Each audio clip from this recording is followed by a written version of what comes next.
বিকেলে বন্ধুদের সঙ্গে আড্ডা আর তার সঙ্গে সুস্বাদু ও মুচমুচে মোচার চপ পেলে কিন্তু খাবে সবাই গপাগপ। তাহলে আসুন ঘরে বসেই কিভাবে দোকানের মতন সুস্বাদু ও মুচমুচে মোচার চপ তৈরি করতে হয় সেটাই বরং দেখে নেওয়া যাক ঝপাঝপ।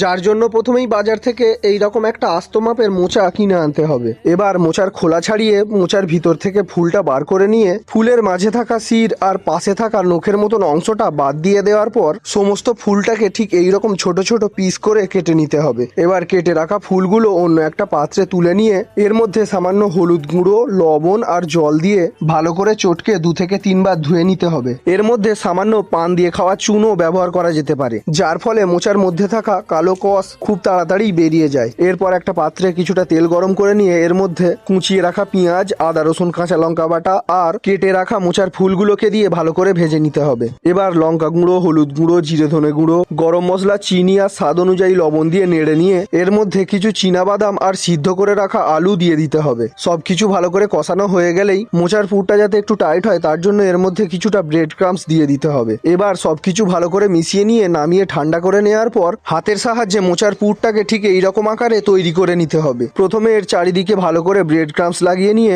এরপর একটু গাঢ় করে তৈরি করে রাখা কর্নফ্লাওয়ার গোলা জলে ভালো করে ভিজিয়ে নেওয়ার পর আবারও ভালো করে ব্রেড ক্রাম্বস লাগিয়ে নিতে হবে। এবার মিডিয়াম টু হাই ফ্লেমে গরম করে নেওয়া তেলের মধ্যে গোল্ডেন ব্রাউন করে ভেজে নিলেই একদম দোকানের মতন মোচার চপ তৈরি হয়ে যাবে।